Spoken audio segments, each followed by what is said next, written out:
Hello Internet, James Allen from Out of 8, and today I'm not playing turn-based strategy game Warmachine Tactics.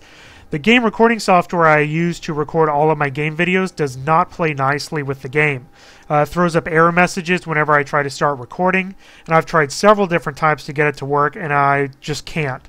So instead what I'm going to do is just tell you about the game so at least you know what the game's about over here over the main menu. And I apologize for not being able to show any gameplay to kind of highlight what the game is about. The game does feature a 20-mission single-player campaign that must be unlocked in order. There's no difficulty settings, and pretty lazy design in the campaign missions, actually. It just regularly throws a bunch of enemy units against your smaller squad in order to decrease the chance of success for you. In addition, you cannot save your progress in the middle of any scenario, so if a mission lasts longer than you like, you just have to quit and then restart it from the beginning. In addition to that, there is multiplayer and skirmish modes, but each mode only features 3 maps. The game takes up almost 30 gigabytes of space, and having only 3 skirmish and multiplayer maps is frankly really ridiculous. In addition to that, there's no victory locations to capture and no turn limit, so there's nothing preventing you from simply sitting back and turtling and waiting for the enemy to come to you.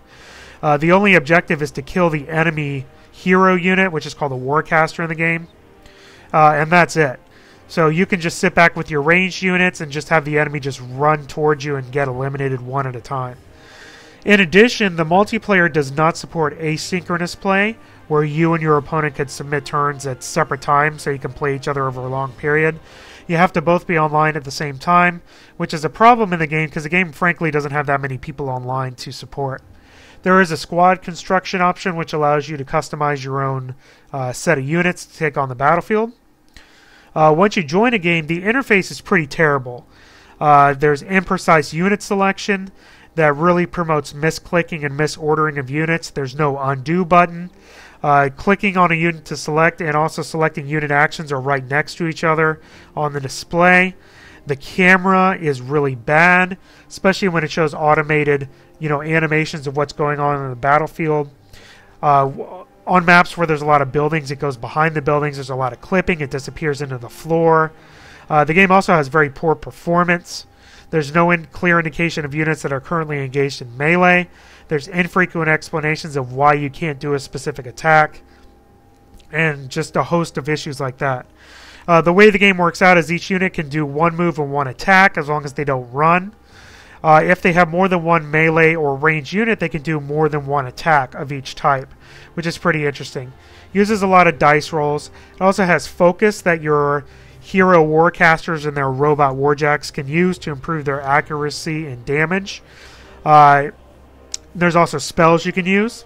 However, there are no overwatch or reaction fire, and there's no flanking or adjacency bonuses, so those type of things are not in the game and really kind of decreases the tactics of the game overall. The AI does some really dumb things. It's better with ranged units than it is with melee units. It's overly aggressive. It never stays behind cover in an advantageous defensive position. It moves its units far ahead of the more powerful warjacks. It moves units right next to you and then doesn't attack because they ran so they can't attack in that turn, and then you can easily eliminate them on the next turn. So there's a lot of issues there as well. When you port a board game to the PC, you really have to get 2 things right. You have to get the AI right, and you have to get the user interface right. And frankly, Warmachine Tactics fails both of those things. The interface and the camera is just a chore to work with. The AI isn't up to snuff. The single-player campaign is too linear and limited, and you can't save your progress. There's only 3 maps for multiplayer and skirmish mode. The game performance is poor. There's just a whole host of problems. And in its current state, it's definitely something I cannot recommend. So, unfortunately, that's all I have time for today, since I can't actually show off any gameplay. But it's nothing that I would really want to show off anyway, to be quite honest. So that's all I have for today. Till next time, bye now.